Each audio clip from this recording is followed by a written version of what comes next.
Vamos antes amarrar aqui esse debate jurídico em torno do julgamento do Bolsonaro. Depois do indiciamento do ex-presidente, a sua defesa tem uma estratégia: alegar que as intenções e preparações do golpe de Estado descobertas pela Polícia Federal não configuram crime.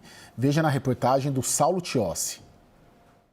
Bolsonaro entende que crimes contra o Estado democrático só podem ser reconhecidos como tais mediante a efetiva obstrução do funcionamento dos poderes da República. A alegação se baseia ainda num dispositivo do Código Penal, o chamado crime impossível, que fala de atos ilícitos impossíveis de serem concluídos. Seria o caso da tomada de poder a partir de um grupo de 4 militares que foram presos, suspeitos de planejar um golpe de Estado após assassinarem autoridades, entre elas o presidente Lula. Uma alegação que, de certa forma, já vem sendo explorada no campo político por aliados de Bolsonaro. Eu nunca vi um golpe que não aconteceu, ou, no caso, assassinatos que não aconteceram porque quem ia assassinar ia ditar. Ora, só acredita nessa história esses membros da Polícia Federal que não representam essa gloriosa instituição. A ex-deputada estadual e professora de Direito Penal da USP, Janaína Pascoal, não vê crime numa ação golpista abortada ainda em fase de planejamento. Não houve tentativa. Para ter tentativa, é preciso ter início da execução. Mesmo quando se inicia a execução, o que não ocorreu no caso, a desistência voluntária descaracteriza a tentativa. Outra ala de especialistas acredita que, no caso de golpe de Estado, a mera conspiração seria passível de punição devido à gravidade da conduta. É dessa forma que o decano do STF, Gilmar Mendes, já se posicionou publicamente. A tentativa de qualquer atentado contra o Estado de Direito, ela já é em si criminalizada, de modo que já é um crime consumado. Até porque quando se faz o atentado contra o Estado de Direito e ele se consuma, ele já não mais existe. O indiciamento não mudou o plano de Bolsonaro de se candidatar em 2026, ainda que esteja condenado e preso. Segundo interlocutores, a estratégia é que Bolsonaro lance uma chapa tendo como vice o seu filho Flávio, ao mesmo tempo em que iria recorrer da sua inelegibilidade no Supremo Tribunal Federal.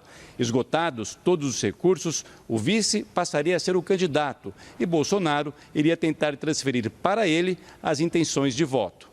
A intenção do ex-presidente é levantar o debate para fazer uma defesa política e alardear sua inocência perante o eleitorado. A tese da perseguição vem sendo amplamente difundida pelo PL e aliados de Bolsonaro desde que o escândalo mais recente do plano de golpe veio à tona. Vamos lá. Ilana, cogitação e atos preparatórios no direito penal não se pune. Do pouco que eu me lembro, quando eu estudei direito, há 20 anos.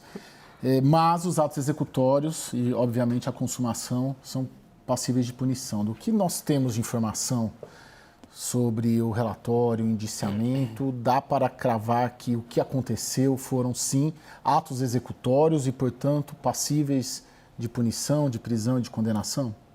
Bom, Caio, o que a gente precisa, em primeiro lugar, pontuar? A gente não tem acesso ainda à íntegra do relatório.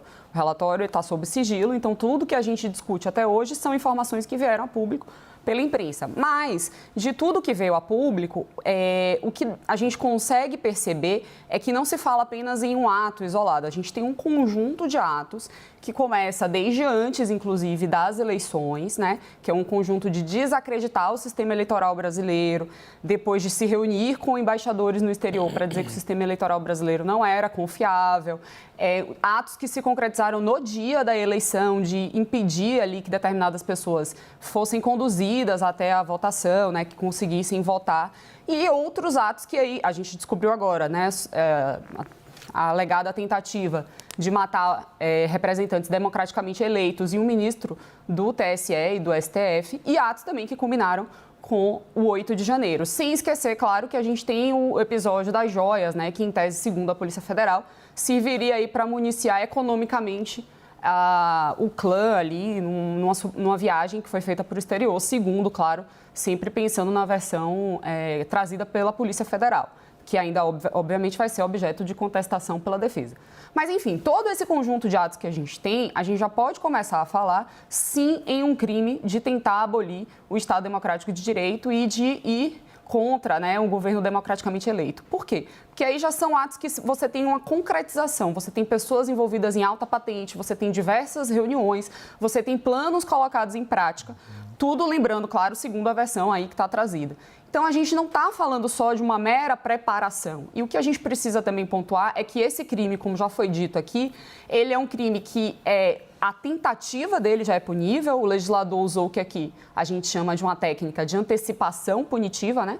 Dado a validade do bem jurídico, porque, observe, se a gente tem um golpe, a lei muito provavelmente não vai se aplicar. Então, aqui a punição foi antecipada. Então, além da técnica da antecipação punitiva, a gente tem também todo esse conjunto de atos. O que precisa delimitar é qual é a participação de cada pessoa nisso e quem que sabia e quem que executou determinadas partes. Mas me parece que pelo robusto conjunto que já foi apresentado aí, pelo menos nas versões, a gente já pode falar sim em um crime consumado, que no caso aqui a consumação é a tentativa. Daniel? Doutora Ilana, boa noite. Eu fico imaginando que isso que a senhora expôs, a construção desse raciocínio, muito provavelmente se aplicará ali para as pessoas que estiveram mais diretamente envolvidas, ou seja, com a mão na massa ali, né? Vamos dizer, talvez Mauro Cid, talvez até Braga Neto, os demais militares ali que foram citados como parte muito intensa da elaboração da trama do golpe. Agora, aí a pergunta que fica e o que falar sobre Jair Bolsonaro? O que eu te perguntaria? A gente, na época do Mensalão, a gente se familiarizou um pouco, eu pediria a sua recapitulação, sua relembrança sobre a teoria do domínio do fato e a teoria da cegueira deliberada. Ou seja, mais ou menos que, ora, se todos ali que são tão próximos a mim estão fazendo, estão sabendo, por óbvio, ainda que não exista uma prova cabal, eu, no mínimo, deveria estar sabendo. E a cegueira deliberada também, que queria que explicasse um pouquinho. Isso pode ser usado no julgamento de Jair Bolsonaro, no seu entendimento? Olha, foi uma ótima pergunta, porque no julgamento do Mensalão, inclusive o próprio criador da teoria contestou isso. No julgamento do Mensalão, a teoria do domínio do fato ela foi usada de forma equivocada. A teoria do domínio do fato é uma teoria que restringe a punição, por incrível que pareça. Ela não é uma teoria que amplia a punição. O que basicamente a teoria do domínio do fato diz? Que você tem três pessoas que podem ser consideradas, três grupos, né, de pessoas que podem ser consideradas ali autoras do fato criminoso. O primeiro é o próprio executor, é aquele que executa de mão própria. Esse daí, obviamente, é considerado autor criminoso. O outro é alguém que se vale de outra pessoa como um instrumento, ou seja, se vale de alguém que está em erro, ou se vale de um executor que está coagido. E o terceiro ali é o domínio pela coautoria, né? Quando várias pessoas executam partes do comportamento. Então, o que a teoria do fato não permite a gente fazer é simplesmente dizer, não, o sujeito estava ali numa posição de destaque na empresa e porque ele estava numa posição de destaque, ele automaticamente é autor de tudo. Então, isso não me parece que seria adequado fazer de novo, né? Como se quis fazer naquele momento. O que eu acho que vai ser realmente a pergunta do milhão e vai ser a grande discussão jurídica desse caso é o âmbito de participação do ex-presidente Jair Bolsonaro, que precisa realmente estar muito delimitado, porque o ex-presidente, assim como todas as pessoas, né, tem direito a uma ampla defesa e tem direito a somente ser condenado quando a gente tem provas cabais e evidentes. Ninguém viu ainda, né? Ninguém, que eu digo, o público ainda não viu esse relatório, a gente ainda não tem condição de dizer realmente qual que é o grau aí de, primeiro, conhecimento do ex-presidente Jair Bolsonaro e participação dele em todos esses atos. A gente não sabe se ele chegou a participar só de um pedaço, se ele participou de tudo, se ele estava ali em toda a coordenação destes fatos, se ele estava ali na autoria intelectual de todos esses acontecimentos. Eu acho que isso precisa estar bem delimitado. O fato dele ser o maior beneficiado, supostamente, da operação toda, também não piora um pouco a situação dele? Ele seria presidente? Isso pode ser um indício para a gente desconfiar, mas não necessariamente é uma prova cabal de que ele realmente saberia de tudo e que ele estava por trás de tudo. Sim, a prova cabal, pelo menos o que a gente tem notícia até agora, essas 880 páginas do relatório, muito provavelmente na semana que vem, o ministro Alexandre de Moraes deve levantar esse sigilo, mas nós acompanhamos, vocês também operadores de direito, seria a tal da reunião. Sim. A reunião do presidente Bolsonaro com os três comandantes das forças, Marinha, Exército e Aeronáutica. E aí, o que acontece? São 4 na reunião. Pelo menos, claro, sempre fazendo essa ressalva que a gente não teve acesso ao relatório. É uma reunião de 4. 2 falam que o Bolsonaro apresentou ali a minuta para dar o golpe, né? Seria uma GLO, e 2 falam que não, né? Como que fica numa dessa? É porque a minuta, assim, pelo meu entendimento, na verdade, a configuração do crime, ela não é só a minuta, é um conjunto realmente de atos, como eu falei, né? É um conjunto de atos que envolve impedimento das pessoas votarem, reunião com outros agentes, desacreditação do sistema eleitoral brasileiro e atos, inclusive, que culminaram com a violência no 8 de janeiro, que a gente também não pode esquecer que o crime exige, né? Mediante violência ou grave ameaça. Então, assim, o indício de que o ex-presidente participou dessa reunião, elaborou essa minuta de golpe, é realmente um indício de que ele participou de uma parte da trama. Do quão ele participou do resto? Aí a gente realmente não tem todos os elementos. E isso eu acho que vai ser a grande discussão do caso, porque se ele participou de uma parte menor e não tinha ali conhecimento nem autonomia e nem participou efetivamente do restante das outras condutas, a gente vai ter aí talvez um problema jurídico para identificar. E aí eu acho que a gente precisa realmente esperar um pouco as cenas dos próximos capítulos. Bom, a doutora Juliana Sá de Miranda já está conosco. Doutora, muito obrigado, viu, pela sua disposição de tomar a sua sexta-noite para passar conosco aqui. Seja muito bem-vinda, viu? Obrigada a vocês pelo convite, um prazer estar aqui. Prazer é todo nosso. Doutora, eu vou te fazer exatamente a mesma pergunta que nós começamos aqui. Eu não sei até que ponto você estava ouvindo, a gente estava ajustando o seu áudio. Mas o Código Penal pune cogitação e atos preparatórios, mas não pune atos executórios, tampouco. Mas pune, é o contrário, perdão, mas pune os atos executórios e a consumação. De tudo que saiu até agora, sempre fazendo a ressalva que o relatório do indiciamento não saiu,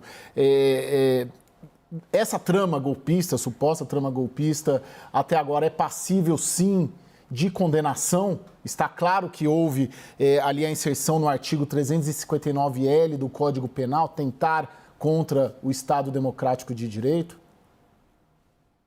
Eu não ouvi a resposta da Ilana, então peço desculpa se eu repetir algum dos trechos da fala dela. É até melhor, doutora, que você não tenha ouvido.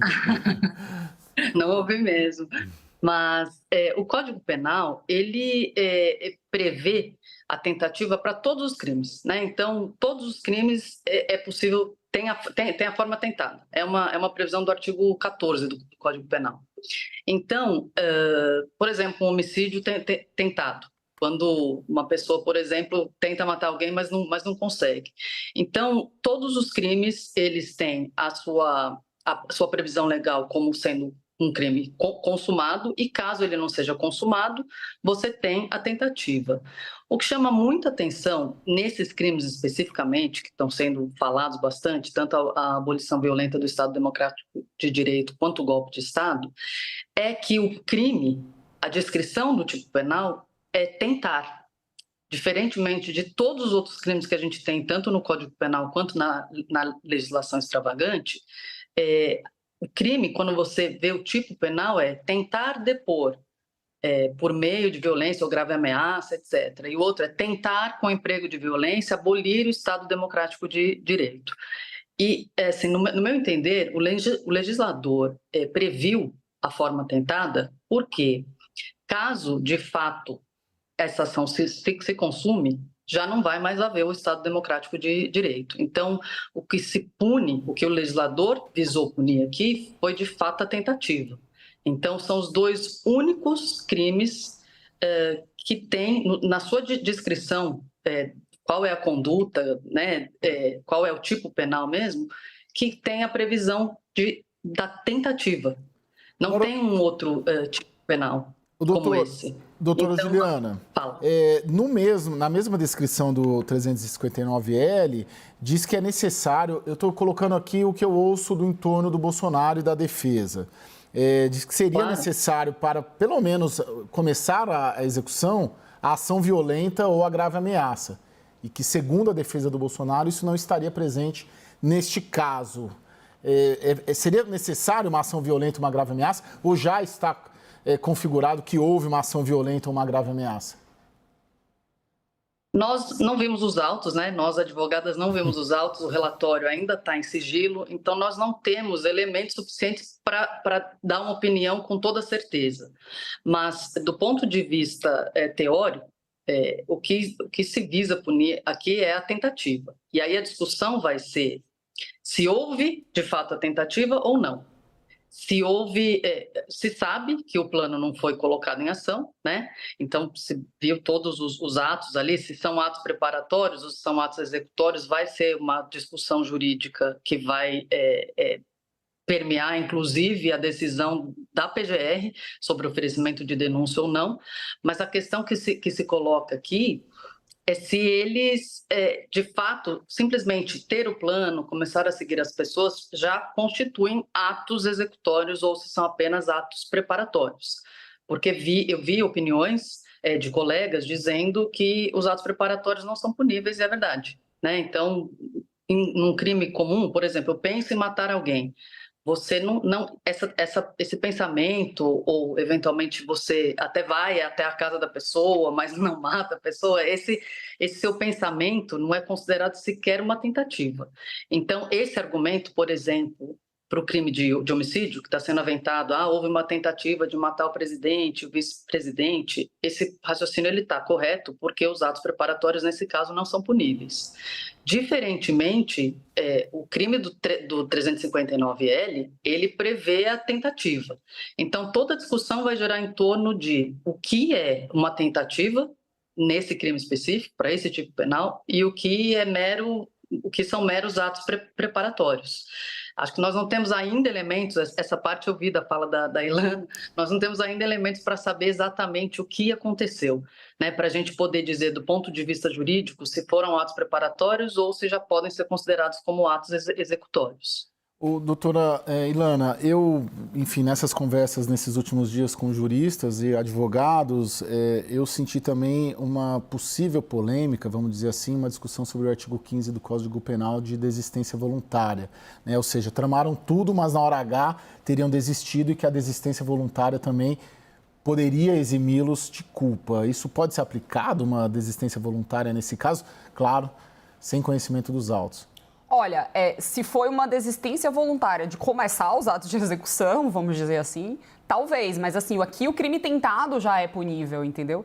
Então, na desistência voluntária, você não pune a tentativa, você só pune o que já é ali considerado criminoso. E nesse caso, a tentativa já é considerada criminosa, então a gente fica numa situação muito tênue. É diferente, por exemplo, de uma tentativa de homicídio, que o sujeito desiste de matar, e aí realmente, como homicídio, né, a punição é pelo crime consumado, aí a gente tem essa discussão da desistência voluntária. Mas aqui a tentativa em si já é punível. Então, se eu já inicio os atos de execução e desisto, eu já consumei o crime. Então, me parece que é algo muito difícil de ser aplicável aqui neste crime específico, né, que tem as suas particularidades, como a gente comentou aqui. Doutora Juliana, qual o papel do Bolsonaro de tudo que saiu até agora?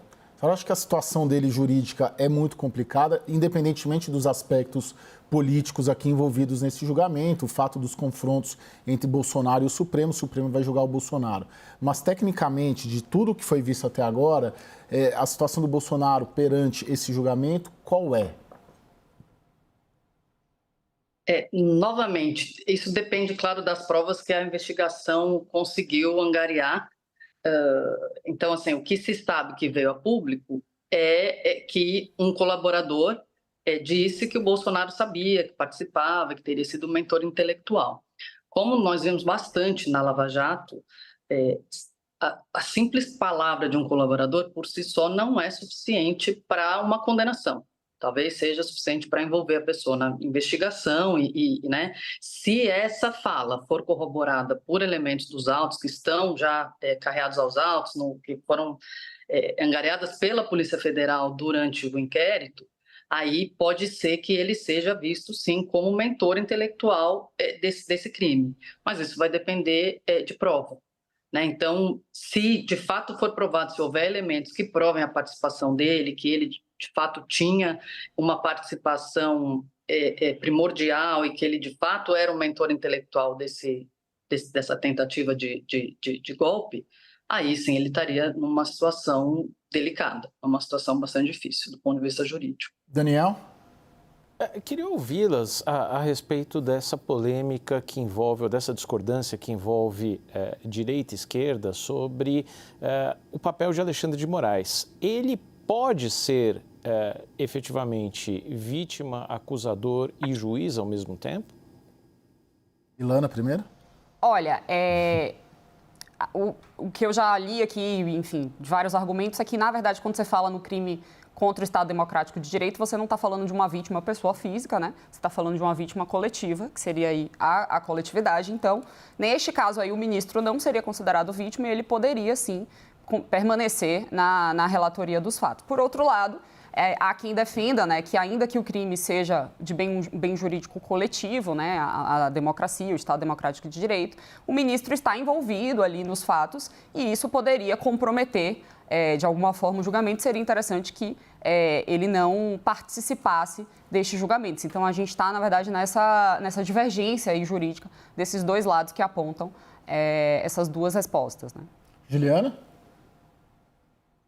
Acho que em linha com uma alteração recente no Código de Processo Penal, o juiz que acompanha o andamento da investigação, do inquérito, chamado juiz de garantias, ele normalmente não é aquele que vai julgar a ação penal depois, caso venha uma denúncia, né? Então, se a PGR oferecer uma denúncia, em linha com o que a gente tem visto nas instâncias inferiores, a designação de um outro juiz seria...